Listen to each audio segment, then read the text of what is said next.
देता ये भाई। अरे बोल यार, नया हो साल बोला कहाँ मनाई, कुछ पैया तो देता ये भाई, कैसे के मुर्गा भुजाई।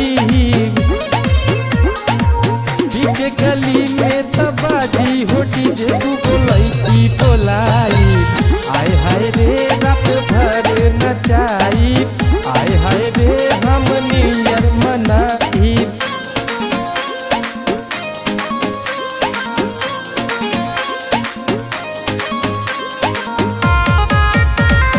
Music by Jaswant Kumar. भाई सुनील तोहरे ऊपर रही जीमा, 1 किलो मुर्गा के लेके आई हकीमा। साला भी ले लिया ठेलावा में कर फराई हम याद हो, सोनू तू जाई के लिए हा पियाज हो, अजबक नहीं बोलाई वो काहे।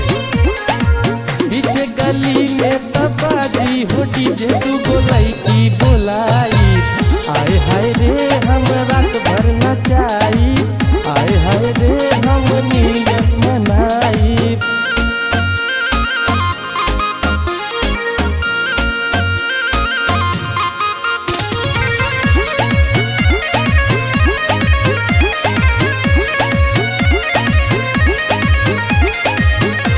पियर के साथे साथे खाइल जाई, खाई के टीडियार करिहा सफाई।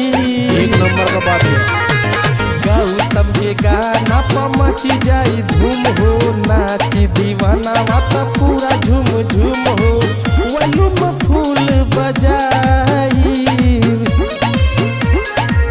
डीजे गली में तबाजी हो डीजे तू बोलाई की बोलाई, आए हाय रे रात भर नचाई, आए हाय रे हम नियर मनाई। हैप्पी न्यू ईयर भाइयों।